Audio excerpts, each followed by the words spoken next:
The day Minnie Graves walked into the land hearing office in Caldwell, Kansas, carrying nothing but a battered tin box and a spine made of pure iron, every man in that room felt the air change.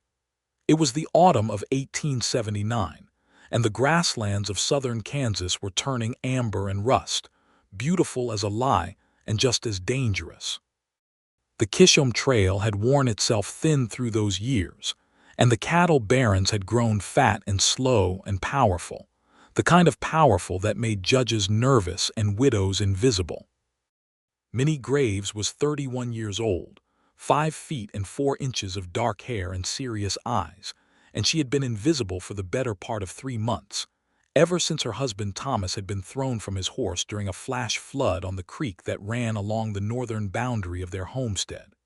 She had buried him herself, with her daughter Clara on her hip and her son William standing beside her holding a lantern, because there had been no one else to call. Thomas had been a good man. Not a grand man, not a man who made speeches or wore fine boots, but good in the way that mattered out on the plains, steady and stubborn and careful.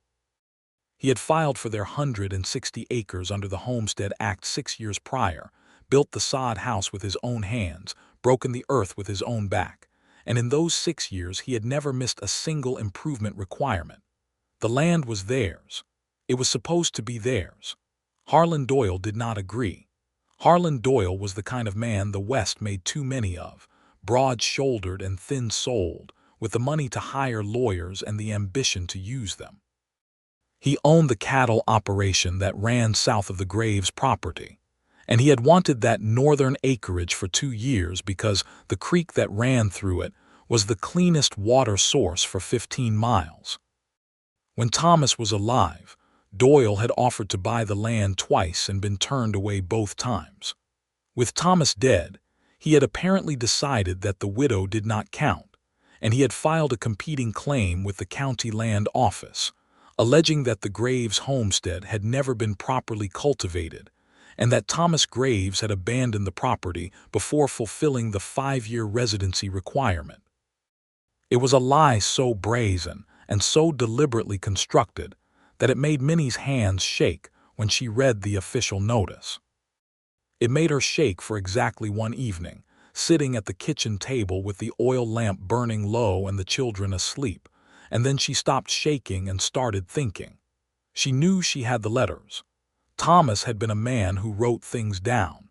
Every transaction, every conversation of consequence, every letter to the land office and every response he had received, he had kept. Not in a ledger, not in any organized system that another person might have designed, but in a tin box, painted dark green once upon a time, though the paint had mostly worn away, fitted with a small brass latch that no longer quite clicked shut. It had sat on the shelf above the fireplace for 6 years, and in all that time Minnie had never needed to open it for anything other than adding to it. Thomas wrote the letters, and Thomas filed the papers, and Thomas had handled the land office, because that was how things had been divided between them, and she had trusted him with it entirely. Now she sat at the table and opened the box and began to read every single document inside it. There were 43 pieces of correspondence in that box. Letters from the county land office in Caldwell confirming receipt of their original claim.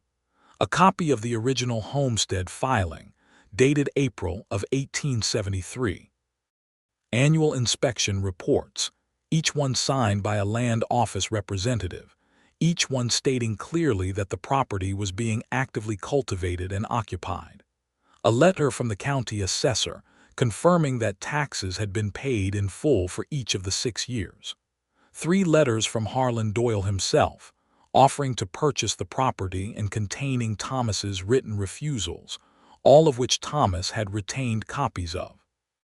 And at the very bottom, a formal letter from the regional land office in Topeka, dated 8 months prior, stating that the Graves homestead had met all requirements under the Homestead Act, and that the final patent would be issued upon completion of the standard review process. The land was theirs. Every single letter in that box proved it.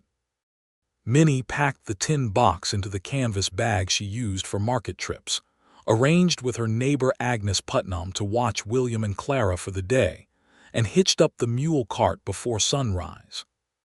The hearing was scheduled for 10 o'clock in the morning at the county courthouse in Caldwell, and the drive was 2 hours on a good road, longer if the creek crossing was wet.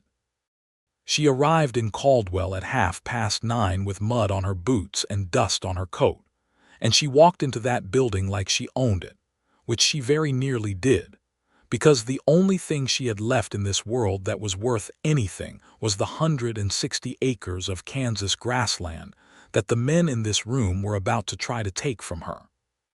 The hearing room was a long rectangle with high windows and wooden benches arranged in 2 sections, the way a church might be laid out if the congregation had very little patience for comfort. On one side sat Harlan Doyle, 50 years old and thick-necked, wearing a coat that had probably cost more than Minnie's mule and cart combined. Beside him sat his lawyer, a man named Pruitt who had a sharp nose and sharper eyes, and papers spread across the table in front of him in neat, organized rows.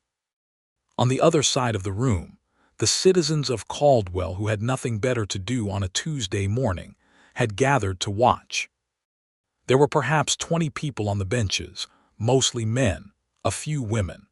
Minnie recognized the feed store owner and the blacksmith and 2 of the men who worked at the telegraph office.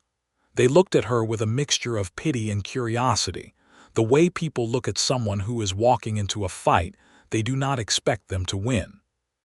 Judge Raymond Whitfield sat at the front of the room behind a desk that was too large for the space, a broad, florid man of 60, who had the manner of someone who had decided the outcome of most situations before they began. He was reviewing a document when Minnie entered, and he did not look up. Minnie took her place at the table opposite Doyle and Pruitt, set her canvas bag down, and removed the tin box. She placed it in front of her on the table, folded her hands over it, and waited. She did not have a lawyer. She could not afford one, and even if she could have scraped together the fee, there had not been time to find one she trusted. She had her letters, and she had her memory, and she had the kind of quiet determination that comes from having nothing left to lose except the one thing that matters. The door to the hearing room opened again, and the man who walked in was not anyone Minnie had been expecting. She had seen David Granger in Caldwell before, in the way you see people in a small town, at the general store, at the post office, passing on the main street. He was the sort of man you noticed without quite meaning to, tall and lean in the way of someone who had spent years working outdoors, with dark hair that needed cutting and a jaw that suggested he had made a habit of disagreeing with things. He wore the clothes of a working cattleman, not fine like Doyle's but clean and well kept, and he carried himself with an ease that did not perform anything at all. She had heard his name, known vaguely that he had a modest ranch operation east of town, that he had come to Kansas from Missouri sometime around 1875, that he was the sort of man people described as decent without being able to say exactly why. He was 35 years old, and he came into that hearing room and scanned it quickly, and his eyes stopped on Minnie Graves standing alone behind her table with nothing but a tin box, and something shifted in his expression that was too brief and too complicated to name. He took a seat in the gallery on the side closest to her table, which was a small thing and probably meant nothing, and Minnie turned her attention back to the judge. "This hearing is called to order," Judge Whitfield said, setting down his document and looking at the room over the tops of his spectacles. "We are here to consider the competing claims to the parcel designated in county records as the Graves homestead, 160 acres along Crow Creek north boundary. Petitioner is Harlan Doyle, represented by counsel. Respondent is Mrs. Minnie Graves, widow of Thomas Graves, the original claimant." He paused. "Mrs. Graves, I see you have no legal representation." "I do not, Your Honor," Minnie said. Her voice was steady. She had practiced keeping it that way on the 2-hour drive into town. "You understand that Mr. Doyle's petition is a formal legal challenge to the validity of your husband's homestead claim." "I understand it completely," Minnie said. Whitfield looked at her for a moment with something that was not quite sympathy and not quite dismissal, but somewhere between the two, the look of a man who has already made a calculation and is trying to decide how much effort the formalities require. "Very well," he said. "Mr. Pruitt, you may present the petition." Pruitt rose smoothly and began to speak in the precise, practiced way of a lawyer who had done this many times and knew that the appearance of authority was half the battle. He had documents too, papers from the land office, affidavits, surveys. He spoke for a long time about cultivation requirements and occupancy standards, about the creek's importance as a water source for the broader region, about his client's intention to develop the land for productive use. He did not say anything that was precisely a lie, but he arranged the truth so carefully that it looked like something else entirely, and Minnie watched the judge's face and felt the weight of what she was up against settle across her shoulders like a yoke. She had no training in law. She had no documents that Pruitt did not have equivalent papers to counter. What she had was the letters, and she had read them often enough in the last 3 months that she knew exactly what each one said and exactly why it mattered. When Pruitt finished and sat down, the judge began to speak, opening his mouth to address some procedural matter, and that was when the thing happened that changed everything. "Your Honor." The voice came from the gallery. It was a quiet voice, not loud, but it carried the particular weight of someone who was accustomed to being heard when they chose to speak. Minnie turned, and David Granger was already on his feet, his hat in his hands, his expression composed and serious. Judge Whitfield frowned. "This is not an open hearing for public comment, Mr. Granger," David said. "David Granger. I have a ranch east of Caldwell, and I have some knowledge of this matter that I believe is relevant to the proceedings." "Relevant how?" the judge said.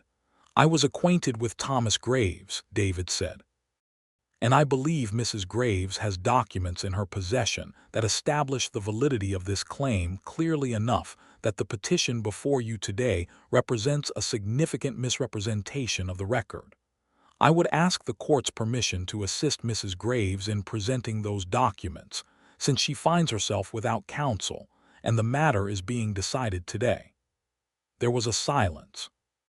Pruitt leaned toward Doyle and said something quiet. Doyle shook his head slightly, but his jaw had tightened. "You are not an attorney, Mr. Granger," the judge said. "No, sir," David said, "but I can read. And I believe once you have heard what is in that tin box, you will agree that this hearing ought to end a great deal more quickly than it started." Minnie had not asked him to do this. She had not expected it.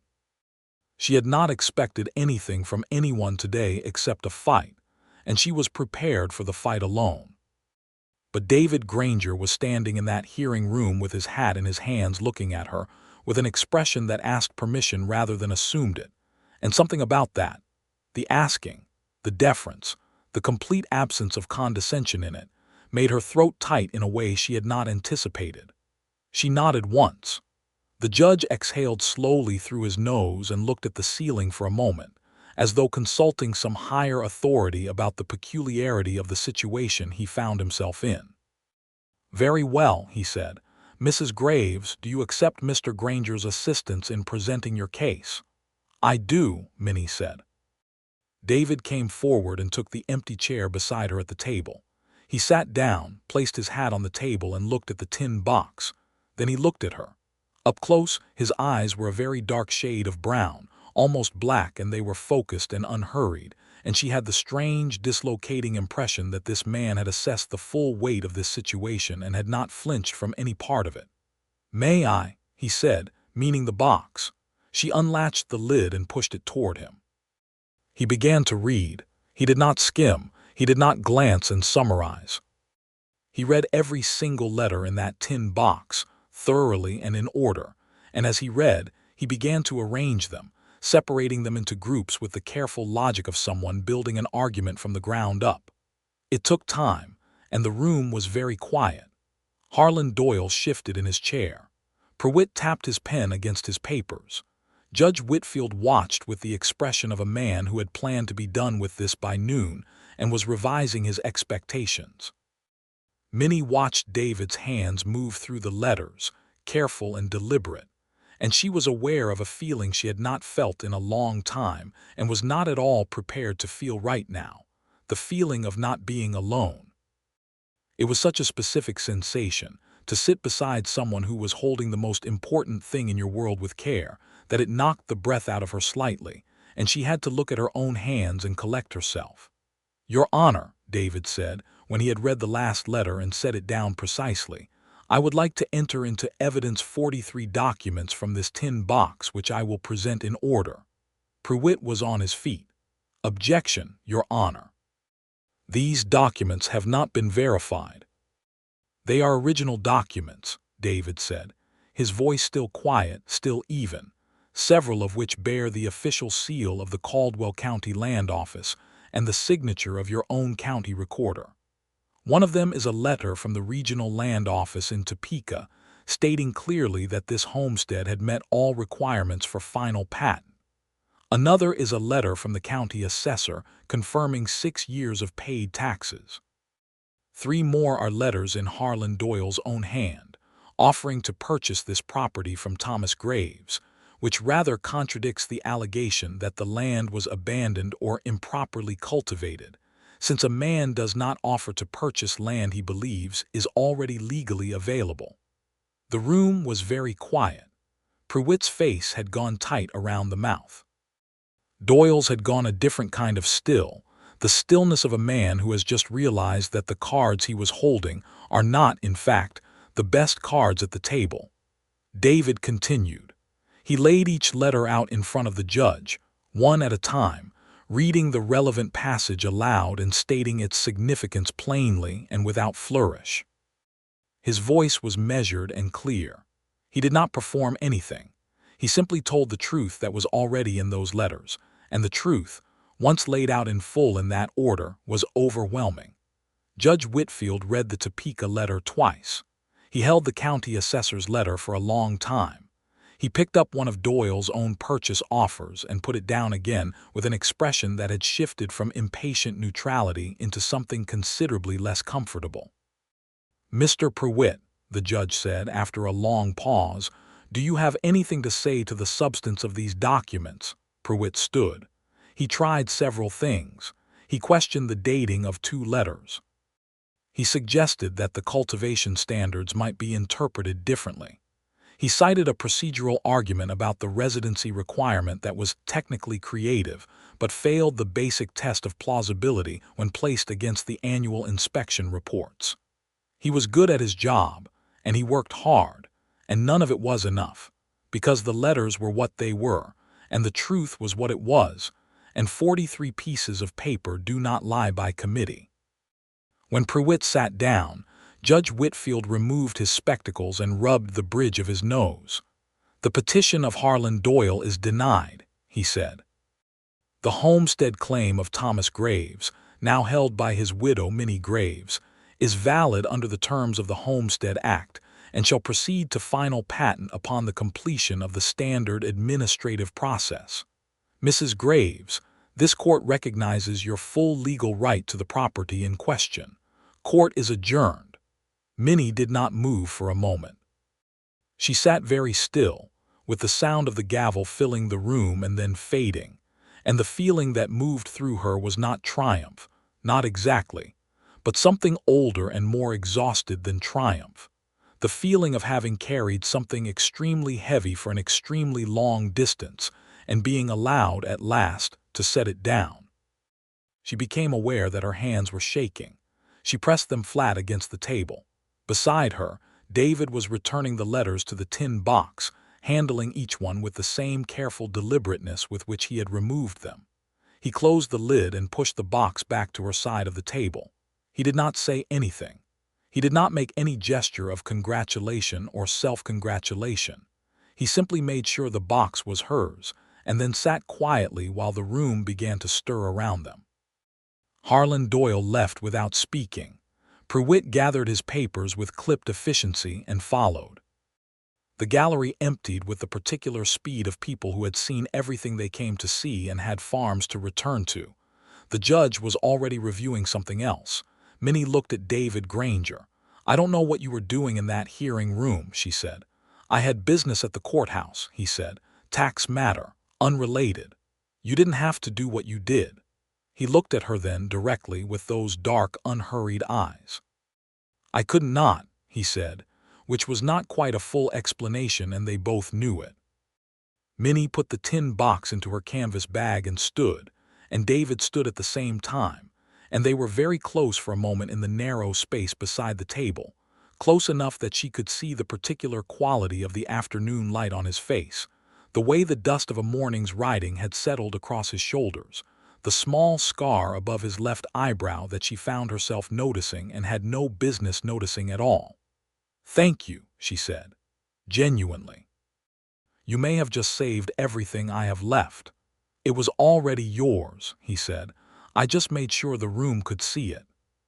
She picked up her bag and walked out of the courthouse into the autumn afternoon, and she was 3 steps down the front stairs when she realized she had not asked him his name formally, and that he had not asked for anything in return, and that she was going to think about both of those things for a very long time. The drive home was 2 hours, and she spent all of it thinking. She had not thought about another man since Thomas died. She had not had the space or the energy or the permission she gave herself to do it. She had thought about the land and the children and the winter coming, and whether the corn crop would be enough, and whether the mule's front leg was going to hold through the cold season. And she had thought about Thomas with the particular aching grief that does not announce itself, but simply lives in the background of everything, the shape of absence that becomes familiar without ever becoming comfortable. She had not thought about another man's eyes or the way his hands moved through a stack of letters as though each one was something worth treating gently. She told herself firmly that she was grateful and nothing more, and she almost believed it. The children were good when she got home. Agnes Putnam had fed them, and William, who was 8, had done his chores without being asked. And Clara, who was 5, had fallen asleep on Agnes's sofa with her thumb in her mouth, which she was technically too old for, but which neither Minnie nor Agnes had any intention of addressing during a crisis. Agnes listened to the outcome of the hearing with her hands clasped and her eyes bright, and she said, I knew it," twice in a row, and hugged Minnie for a long time in the kitchen before she went home. Minnie put Clara to bed and sat with William for a while at the kitchen table, and he was quiet in the way he had been quiet since his father died, thoughtful and a little older than 8 had any right to be. "Mama," he said, "is the land still ours?" "Yes," she said, "it's still ours." He nodded, and something in the set of his small shoulders relaxed. "Good," he said, "Papa worked hard for it." "He did," she said, "and it's going to stay." She told him about the hearing in the simple terms that a child needs, leaving out the law and the tension and the way her hands had shaken, and when she mentioned that a man named David Granger had helped her read the letters to the judge, William looked up with the frank curiosity of a child who is evaluating something new. "Was he nice?" William asked. "He was," Minnie said. "Do you know him?" "Not well," she said. "Maybe you should learn him better," William said, with the complete guileless logic of an 8-year-old, and went to bed. Minnie laughed, alone at the kitchen table, for the first time in 3 months. The following week brought the first proper cold snap of the season, a hard north wind that came down off the plains and stripped the remaining leaves from the cottonwoods along the creek. Minnie spent 3 days banking the sod house against the cold, sealing gaps with a mixture of clay and straw, checking the smokehouse and the root cellar, inventorying her stores with the precise, methodical attention that winter required. She had enough flour and salt pork and dried beans to see them through to spring. The mule was holding. The 2 remaining chickens were laying. The cord wood was stacked high enough. She was going to be all right. She was in town the following Thursday at the general store picking up lamp oil and a length of flannel for Clara's winter coat, when she turned from the counter and found David Granger 2 feet behind her, holding a paper sack of nails. They both stopped. "Mrs. Graves," he said. "Mr. Granger," she said. There was a pause that was not quite comfortable and not quite awkward, A pause that was simply the pause of two people who had shared something significant and have not yet decided what to do with that. "How are the children?" he asked, which surprised her because she did not remember telling him about the children. "Fine," she said.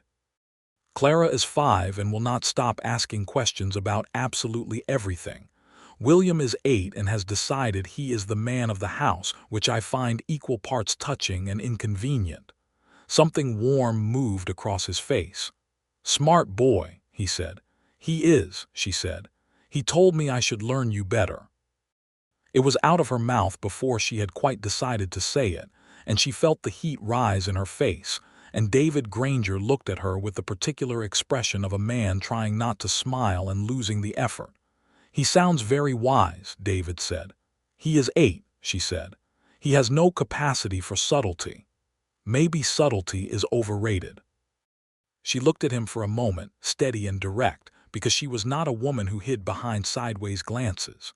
"Maybe it is," she said. "He bought the nails." She paid for the lamp oil and the flannel. They walked out of the general store at the same time and stood on the boardwalk in the autumn cold, and David said in the careful, deliberate way of a man choosing his words, "I wonder if you might like to have supper at the hotel dining room on Saturday. With me. If that would be something you'd want." He said it plainly. No flourish, no performance. He said it the way he had read those letters, straightforwardly and with full attention, and Minnie found that she respected that more than she could easily say. "I would need to arrange for someone to watch the children," she said. "Of course," he said. "Agnes Putnam would likely do it," she said. "I'll make the reservation," he said. "All right then," she said. She drove home with the lamp oil and the flannel, and the distinct sensation that something had shifted in the landscape of her life. Quiet as a season changing, hardly noticeable and absolutely real. Agnes Putnam said yes immediately, without waiting to be asked twice, with an expression that suggested she had been expecting this development for some time and was very pleased about it. Saturday came gray and cold, with high clouds moving fast from the north. Minnie put on the dress she saved for occasions, dark blue wool that she had made herself 3 years ago and kept carefully, and she brushed her hair back in the way she wore it for town, and she looked at herself in the small mirror above the washstand and thought, "I am 31 years old and I am a widow with 2 children and 160 acres and a mule with a bad leg, and I am going to dinner with a man who read my letters to a judge." It struck her as remarkable, as a summary of a life. She met David at the hotel at 6 o'clock. He was there before her, standing outside in the cold with his hat in his hands, wearing a clean coat and a freshness about him that suggested he had taken some care with the evening. And when he saw her coming up the street he smiled, and it was the first full smile she had seen from him, unheld and genuine, and it rearranged something in her chest that she had thought was settled. The hotel dining room was warm and simply furnished, with oil lamps on the tables and a good fire at the back. There were perhaps a dozen other diners, mostly ranchers and their wives in town for the weekend, a table of men who looked like they might be railroad surveyors. The food was plain and well cooked, salt pork and potato and cornbread, and they had coffee that was actually decent, which was not always guaranteed in Caldwell. They talked for 3 hours. She had not anticipated that part, the ease of it. She had expected the careful politeness of 2 strangers sharing a meal, had expected to manage the conversation the way she managed most things, carefully and with effort. Instead, they simply talked. About the land, because neither of them could quite help it, because the land was the thing they both understood best. He had 120 acres east of town, river-bottom land with good grass, and he ran a modest herd of longhorns that he sold through the Kisho market. He had come to Kansas from St. Joseph, Missouri, in 1875, following the trail west the way a lot of men had, not so much running from anything as moving toward something he could not yet name. "Did you find it?" she asked. "The thing you were moving toward?" He looked at her across the table, and the lamp made shadows and light on his face, and he said, "I'm beginning to think I might have." She looked back at him and did not look away, because she was not a woman who looked away from things that were true. She told him about Thomas. She had not planned to, but it came out naturally, the way things come out when you are with someone who is paying genuine attention. She told him that Thomas had been good and steady, and that she had loved him in the solid, deep way of a long partnership, and that grief was not what most people thought it was, that it was not like a storm that passed but more like a change in the ground itself, something you walked on differently after, something that changed your stride. David listened. He did not try to solve it or minimize it or hurry past it. He just listened, and at the end he said, "He sounds like a man worth missing," and she felt tears sting behind her eyes in a way she had not allowed in a very long time, and she pressed them back and said, "He was." After a moment she asked him if he had been married. He shook his head. "I was engaged once," he said, "in Missouri. Her name was Ruth. She died of fever in the winter of 1874 before we were to be married." He paused. "So I understand something about carrying people with you." They sat with that for a moment, not uncomfortably, the way two people sit with a shared truth that is heavy but not unbearable when you are not carrying it alone. When they walked out into the cold night, their breath making small clouds in the dark air, he offered her his arm to walk back up the main street to where her cart was hitched, and she took it, and the solid warmth of it was so ordinary and so good that she let herself have it without qualification. At the cart, he helped her up to the seat, and she gathered the reins, and he stood beside the wheel looking up at her. "May I come and call sometime?" he asked. "At the homestead?" "You may," she said. "Next Saturday." "I'll ask Agnes to make something sweet," she said, and he smiled again, and she turned the mule toward home through the dark and the cold and the wide open Kansas sky. He came the following Saturday, and the one after that, and the one after that. He came and sat at the kitchen table and drank coffee, and listened to William talk about the creek and the horses and every single interesting thing that had happened at school that week, with the full, patient attention of a man who found the world of an 8-year-old genuinely interesting rather than something to be tolerated. Clara was shyer at first, watching him from behind Minnie's skirt with large brown eyes and no words, but by the third Saturday she had climbed onto the bench beside him and was showing him a drawing she had made of the mule, which was purple in her rendering and wore an expression of philosophical resignation. "Good likeness," David said, with complete seriousness. Clara considered him a friend from that point on, which was a shorter probation than Minnie herself had received. The winter deepened. December came in hard and white, and Caldwell was cold the way Kansas cold gets, the kind that settles into the bones of buildings and the marrow of livestock and requires constant vigilance to manage. Minnie managed it. She had always managed it, and she was not about to stop now.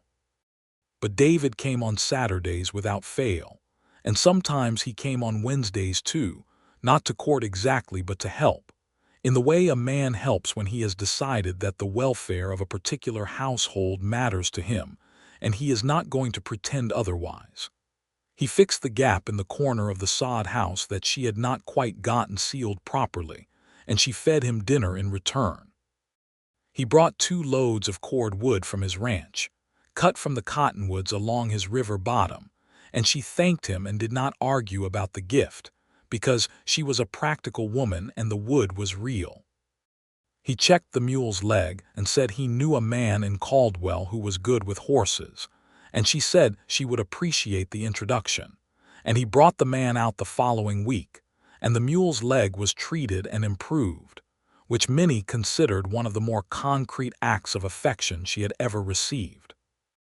They had long conversations in the evenings, after the children were in bed and the fire was burning low, sitting across from each other at the kitchen table with the oil lamp between them, and the conversations went everywhere, the kind of conversations that roam freely through the whole geography of two people's minds. He had opinions about the railroad and the cattle market, and the way the territory was being settled that were thoughtful and not always comfortable, and she did not agree with him about everything, and he did not require her to. She had read enough to surprise him, because Thomas had ordered books whenever they could afford them, and she had read every one multiple times. She quoted things sometimes without meaning to and caught herself, but David always asked what she was quoting and listened when she told him. By Christmas, she knew that she was falling in love with him. She knew it the way you know the weather is about to change, not all at once but in accumulation, small signs adding up to something undeniable. The way she listened for his horse on the road on Saturday mornings. The way the kitchen felt different when he was in it, fuller somehow, as though the room had more dimensions. The way she thought of things during the week, small things, a bird she had seen by the creek, a thing William had said that was funny and wanted to tell him specifically, not anyone but him. She thought about what she was doing, about whether it was too soon or too reckless or whether she was doing some disservice to Thomas's memory by allowing herself this. She sat with it seriously, because she was not a woman who moved through life without examining it. And what she found, when she was honest with herself in the way she tried always to be, was that Thomas was gone and she was not, and that being alive meant not sealing yourself up like an empty house and waiting for something to end. She believed Thomas would have understood that. He had been too practical a man to want his wife to stop living. She did not tell David any of this yet. She let it accumulate in her quietly, and she watched him with the children and across the kitchen table, and in the way he handled the small difficulties of her life as though they were simply things to be solved, and she let herself know what she knew. January brought a cold spell that was serious enough to kill 2 of Harlan Doyle's cattle, which Minnie heard about through Agnes Putnam without any particular feeling of sympathy. Doyle had not spoken to her since the hearing, and she had not required him to. The final patent papers from the land office arrived in the first week of January, a formal document on heavy paper with an official seal, confirming in the language of the government the thing that was already true.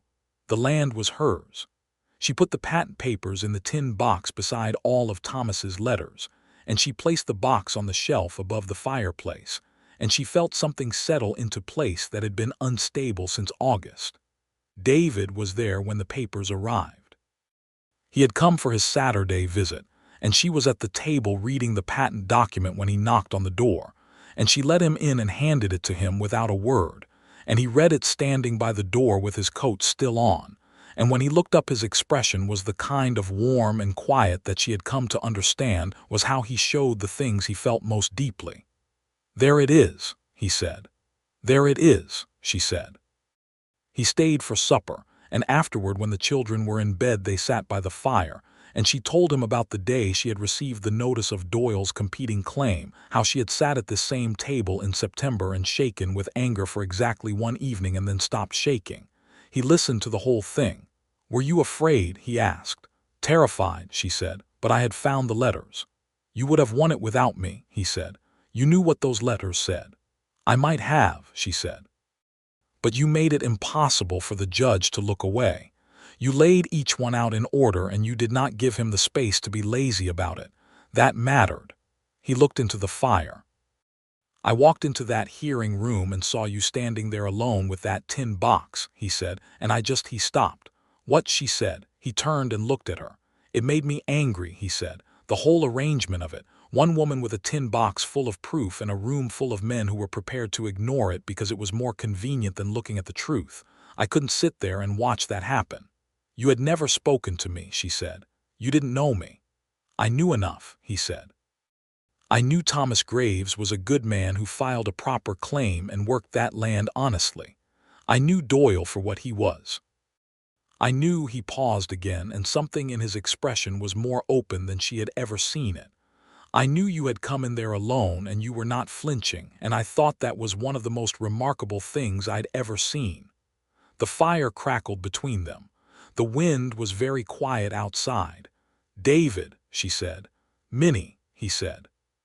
They looked at each other for a long moment, and then he reached across the small space between their chairs and took her hand, careful and deliberate the way he did everything, as though he had thought about it and made a decision and was fully committed to it, and she turned her hand over in his and held on.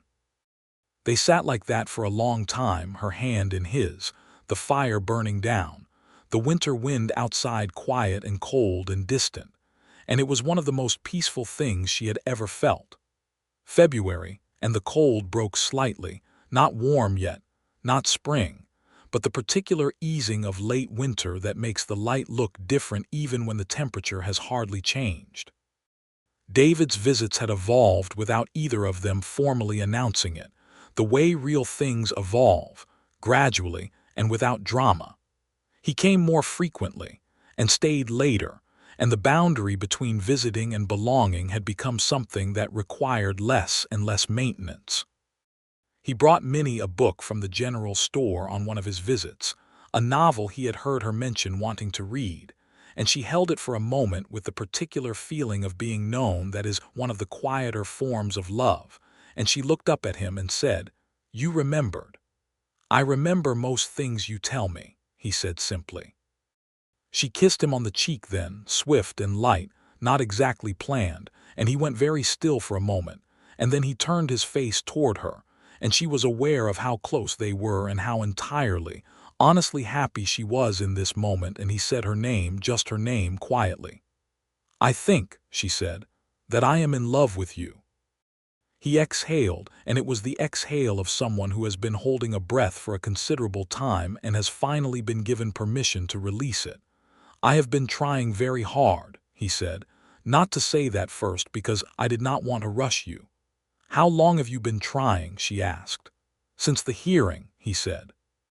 She laughed at that genuinely and warmly, and he smiled, and they stood in the kitchen of her sod house in February with the smell of cornbread and wood smoke around them, and she reached up and put her hand against his jaw, and he turned into it, and he said, "I would like, with your permission, to court you properly."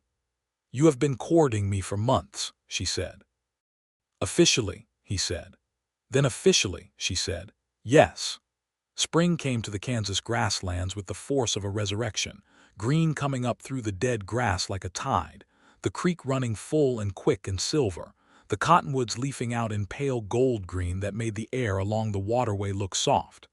Minnie planted her garden with William's help, corn and squash and beans in the careful rows that Thomas had always laid out and that she had maintained exactly. Clara followed behind them, occasionally helpfully and occasionally planting seeds in entirely incorrect locations, which Minnie gently corrected and which Clara took philosophically. David came in March and asked her if he could take a look at the north fence line, which had been damaged by the January ice, and she said yes, and they walked the fence together, an hour's walk around the perimeter of the homestead, and she showed him the land the way you show someone your home, with pride and familiarity and the particular love that comes from having held onto something at great cost. He saw it. She could see him seeing it, the quality of the grass, the way the creek curved, the line of the hills to the northwest, the particular richness of the soil where Thomas had broken the first furrows 6 years ago.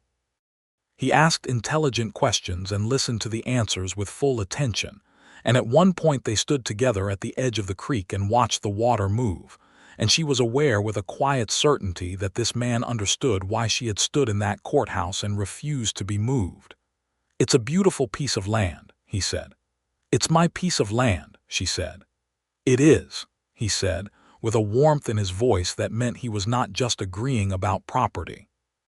In April, David came on a Sunday, which was unusual, and he was dressed more carefully than his standard Saturday working visit, and he had a small bouquet of the first spring wildflowers, which he must have picked along the road because there was no florist in Caldwell, and even if there had been he would not have used one. He knocked on the door and William opened it and looked at the flowers and looked at David and said, with the devastating frankness of a 9-year-old, "Are you going to ask Mama to marry you?" Minnie, behind William, closed her eyes briefly. "William," she said. "I just think he might be," William said reasonably. "He has flowers." David crouched down so he was level with William and handed him the flowers and said, "I would like to talk to your mother about that, if you don't mind." William took the flowers, considered this, and said, "You can have them back if she says yes."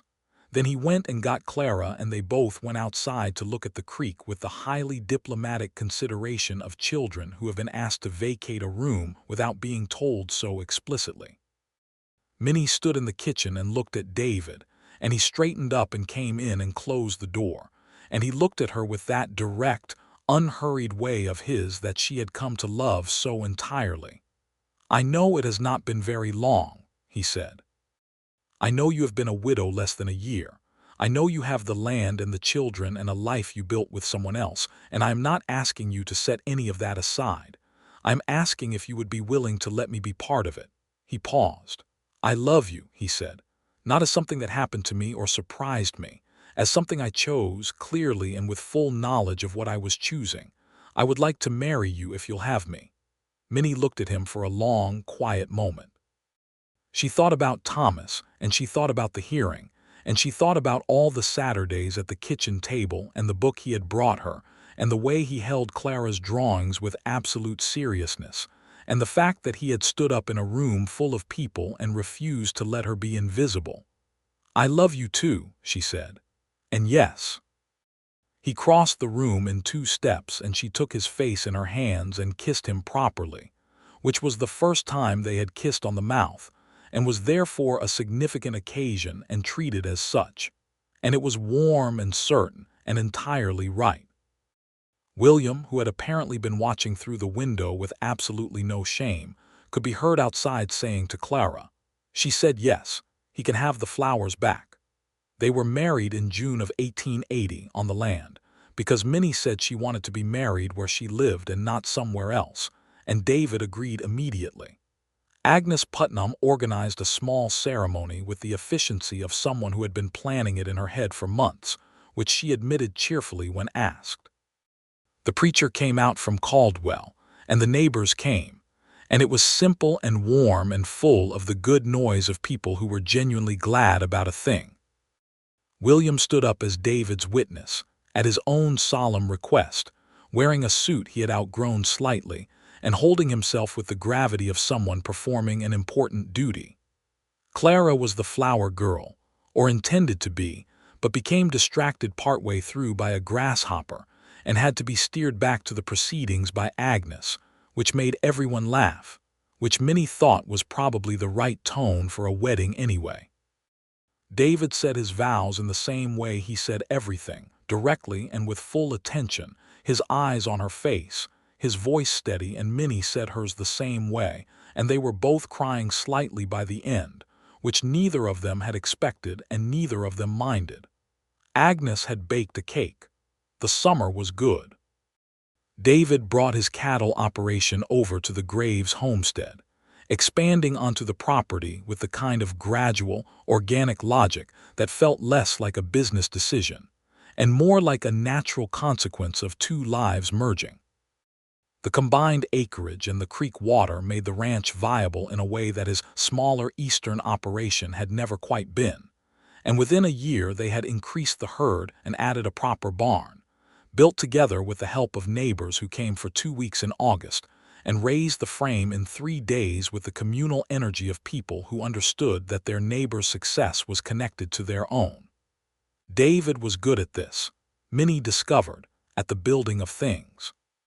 Not just physically, though he was that too, but in the broader sense of making something work over time.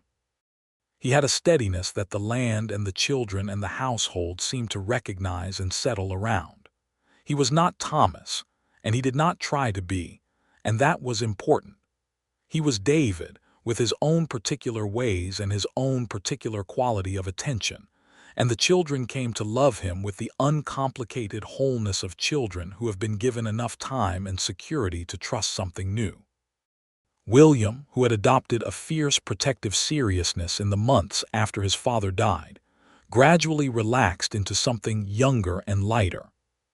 He followed David around the ranch with questions, thousands of questions, about the cattle and the horses and the way the grass grew and the mechanics of the windmill and the logic of the fencing patterns, and David answered every single one without impatience.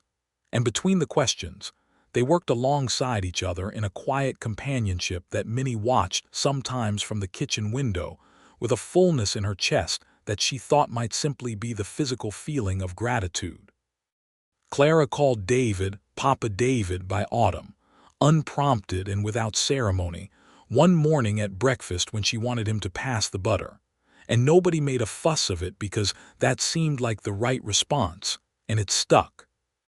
October of 1880 brought a letter from the Regional Land Office in Topeka confirming the final issuance of the homestead patent, the last administrative step in a process that had been delayed first by the competing claim and then by the procedural aftermath of the hearing.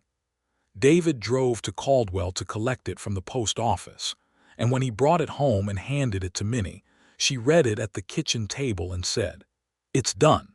Completely done." "Completely," he said. She put the patent document in the tin box alongside Thomas's letters and closed the lid with the small brass latch that still didn't quite click, and she put the box back on the shelf above the fireplace where it had always lived, and she stood there for a moment with her hand resting on it.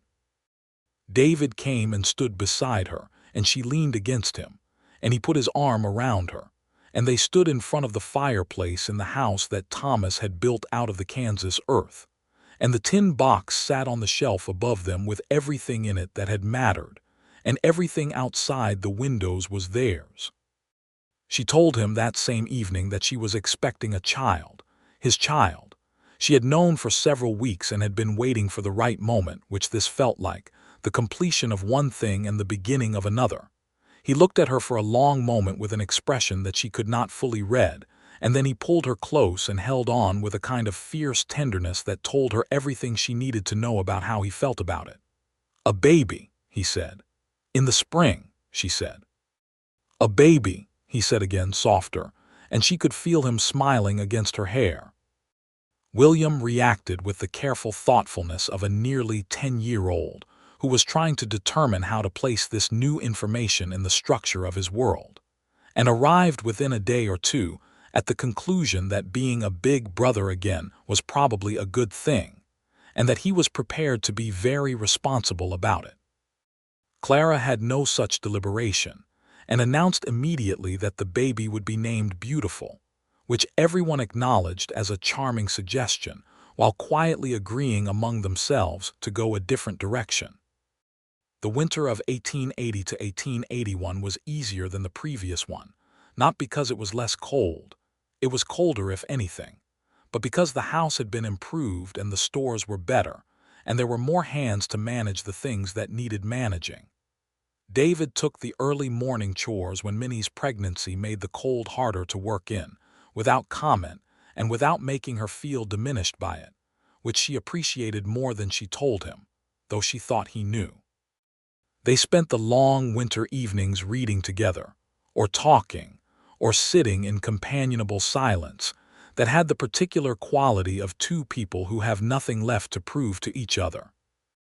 He read to her sometimes in the evenings, his voice quiet in the lamplit room, the children asleep, the fire burning.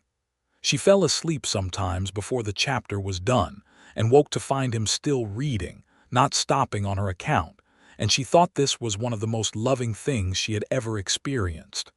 In February of 1881, a letter arrived from Missouri.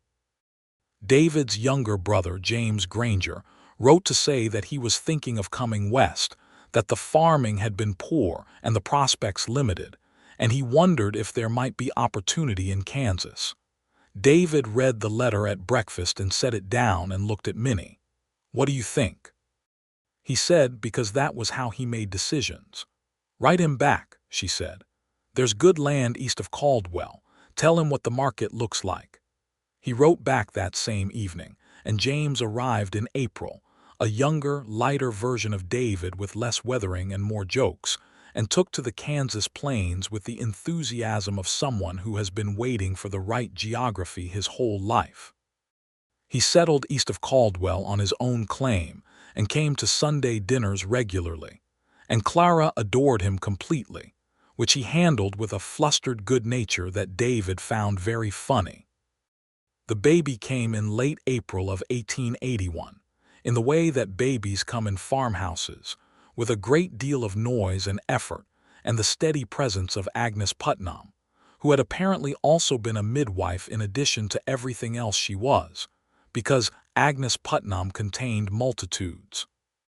David sat in the kitchen with William and James while the birth proceeded in the bedroom, and Minnie heard him talking to William in a low voice, patient and calm, and she thought, even in the middle of everything, that she was very glad he was there. It was a boy, 7 pounds and 2 ounces, with a full head of dark hair, and a voice that announced itself with great confidence. David came in when Agnes called him, and he stood beside the bed and looked at the baby and then at Minnie, and his face was entirely undone in the best possible way, open and bright and stripped of everything except the pure feeling of it. "Hello," he said to the baby, very softly, and then to Minnie, "Are you all right?" "Better than all right," she said. He sat on the edge of the bed, and she put the baby in his arms and watched him hold his son for the first time, careful and sure, the way he held everything, and she thought that this was the kind of thing you could not anticipate. The particular texture of a happiness you had not known was possible until you were inside it. They named the baby Thomas David Granger, with Thomas for Minnie's first husband because it was right and it was real, and David had suggested it himself without being asked, which made her love him more than she could say, and David for the man holding him. William came in and looked at his brother with large, solemn eyes and then said, "He looks like a potato," which was factually accurate and which everyone agreed to overlook as a first impression. Clara immediately named him Beautiful, and they let her have that one for the first few months before Thomas David asserted his own identity sufficiently to require the more formal option. The summer of 1881 was the best summer Minnie could remember. Not because it was easy, it was hard work as it always was. The ranch and the land and the children and the constant, demanding rhythm of farming life in southern Kansas. But hard work done with the right people beside you is a different kind of hard, lighter and more meaningful, and she woke up in the mornings to the sound of the children and the smell of coffee and the solid warmth of David beside her and felt, in a way she had not expected to feel again, entirely at home in her own life. The tin box remained on the shelf above the fireplace. She took it down sometimes, not often but sometimes, when she needed to.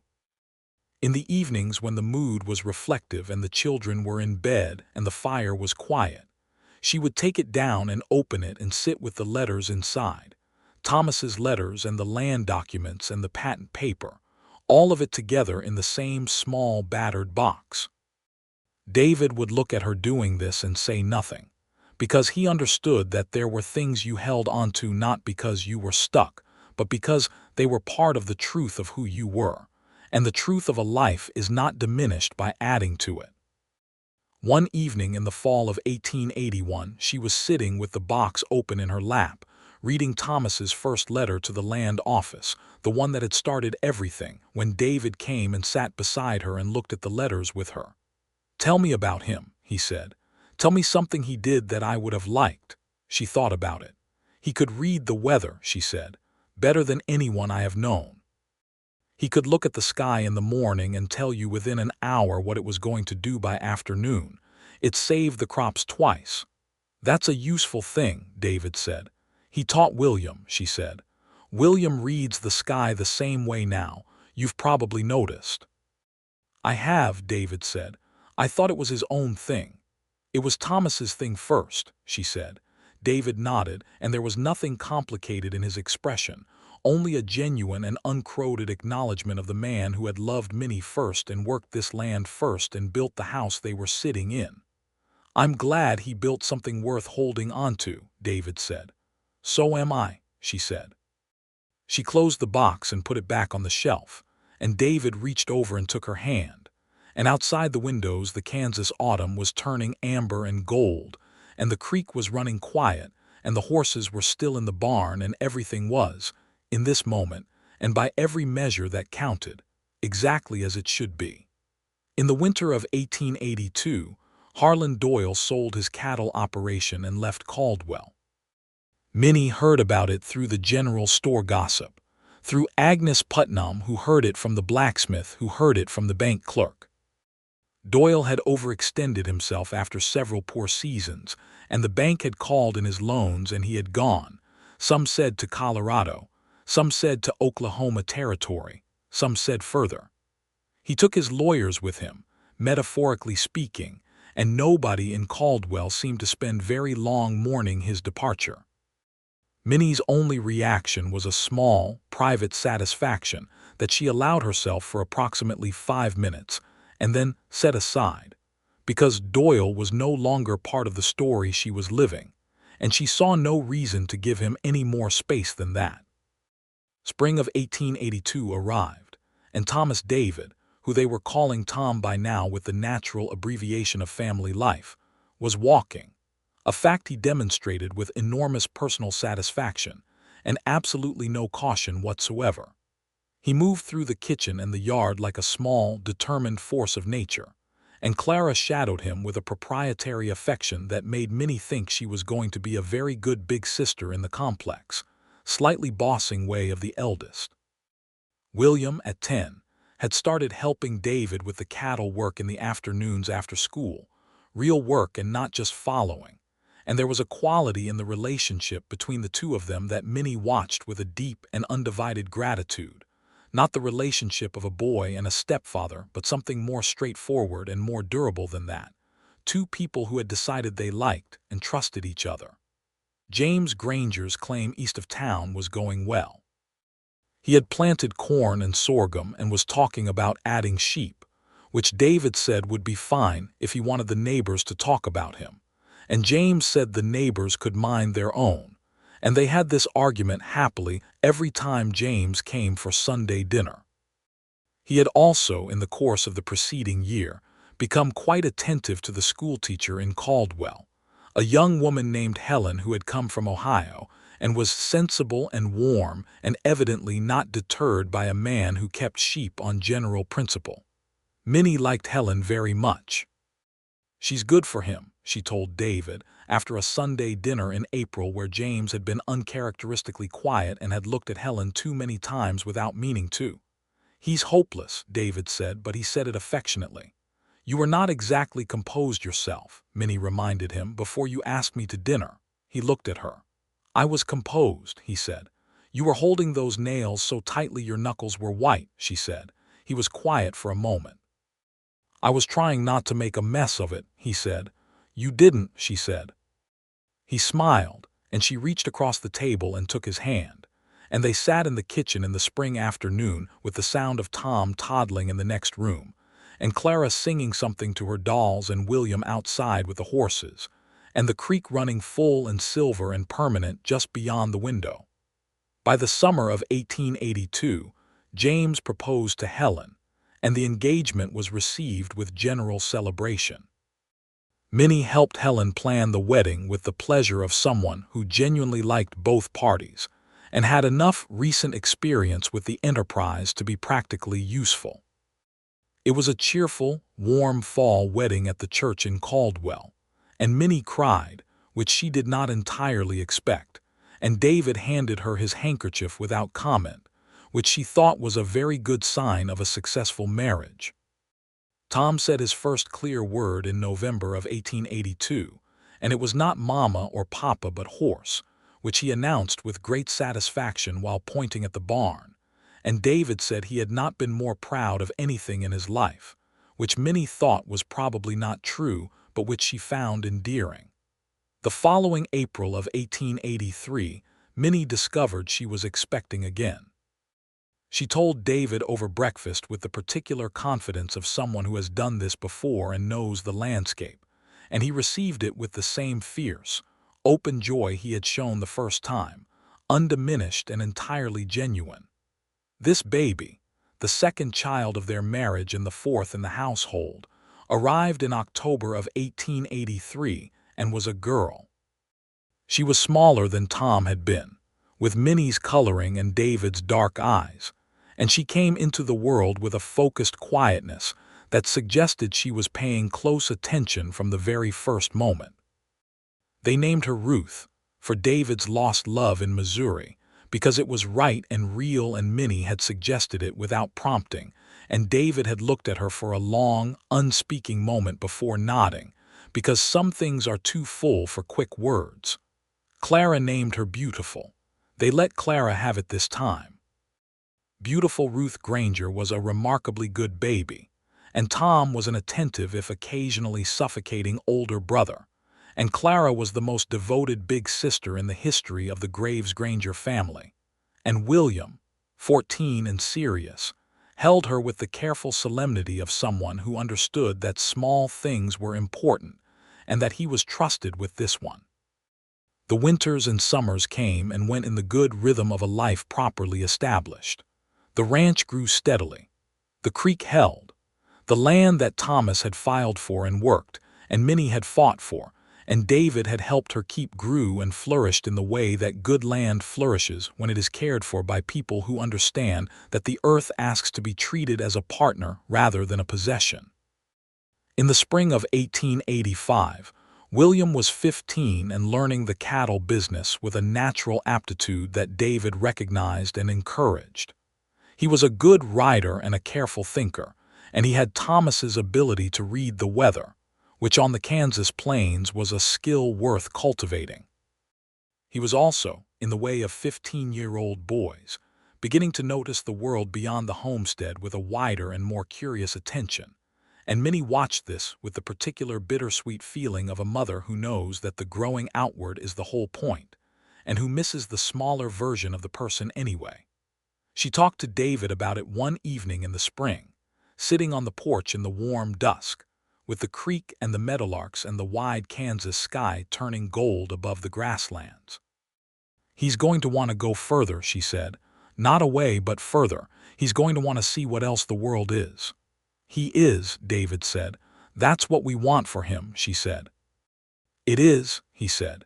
She leaned against him and he put his arm around her, and the dusk deepened from gold to rose to the first blue of evening, and the lights came on in the house behind them where Clara and Tom and Ruth made the sounds of children being alive in a home.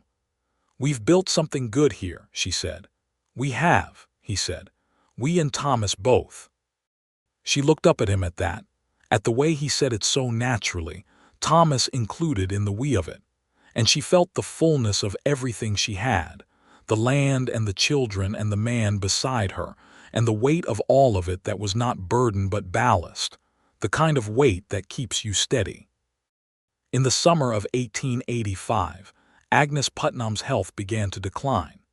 She was in her 60s and had been slowing for a year, and the summer heat was hard on her in a way it had not been before.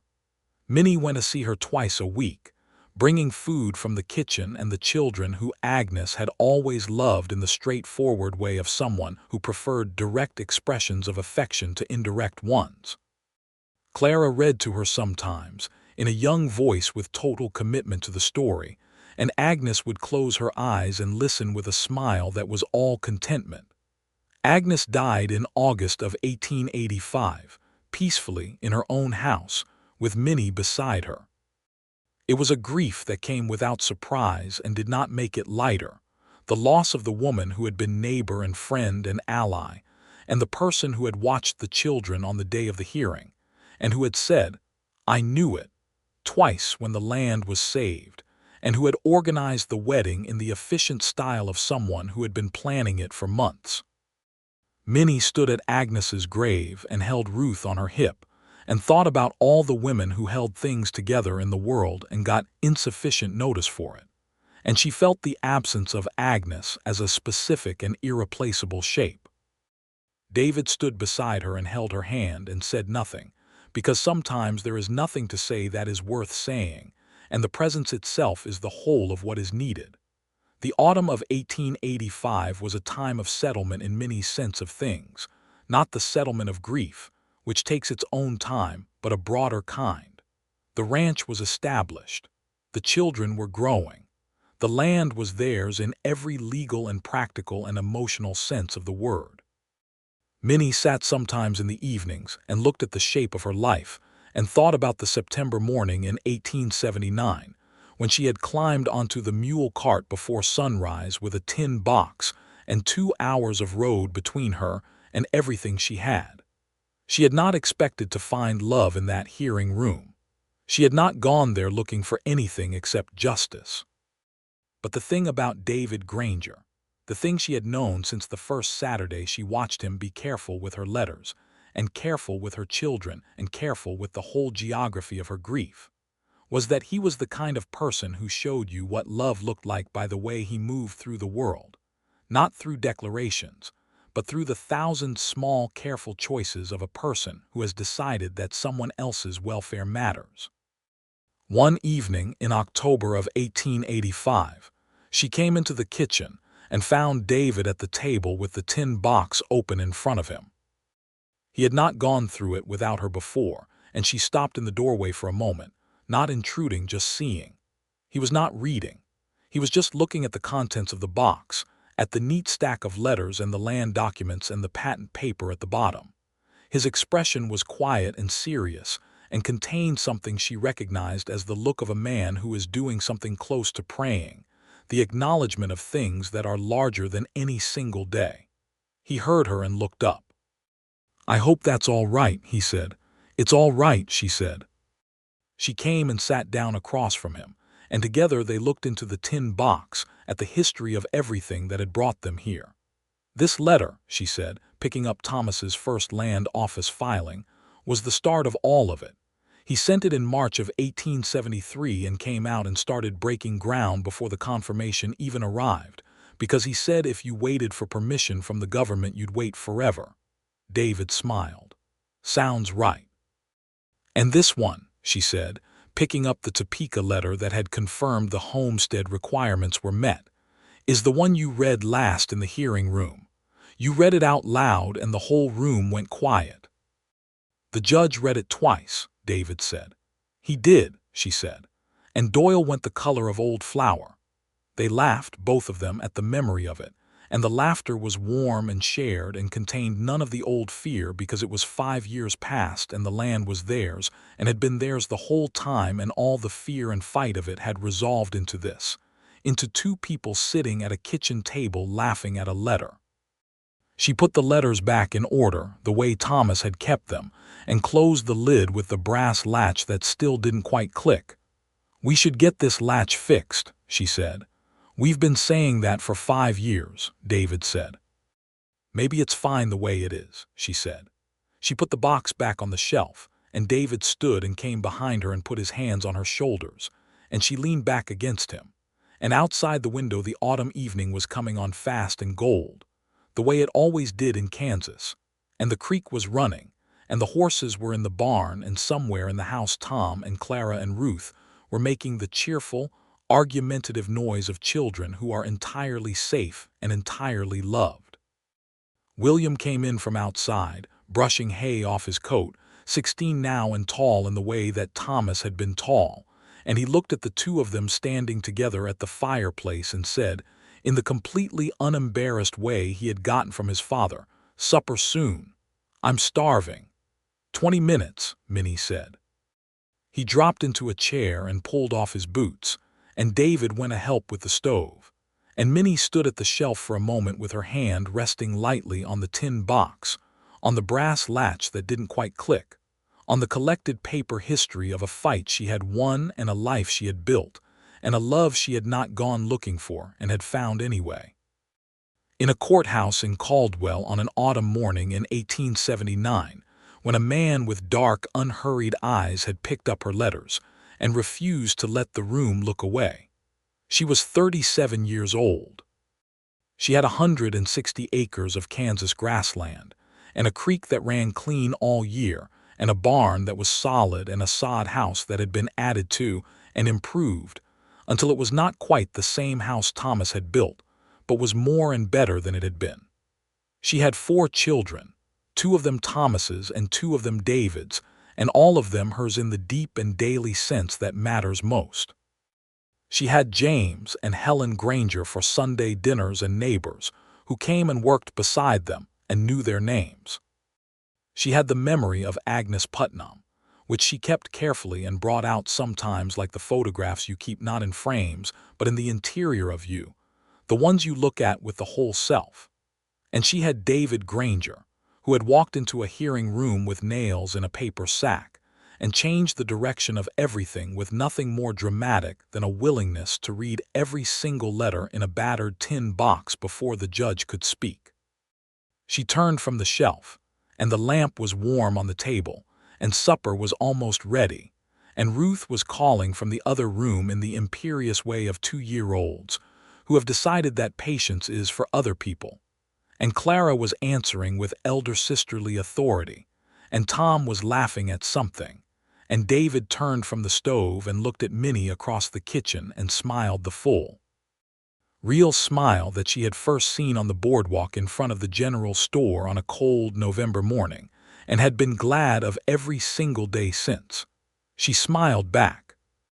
Outside, the Kansas evening was going to dark, and the stars were coming up one by one over the grasslands, and the creek was running with the permanence of water that has always been there and will always be, and the land was exactly where it had always been, exactly where it always would be, solid and particular and entirely, finally, theirs. The tin box sat on the shelf above the fireplace with its imperfect latch in the house beside the creek on the 160 acres of the Graves homestead, and everything it held, the letters and the proof and the history of a fight and the beginning of a love, was exactly as it should be, complete and closed and good.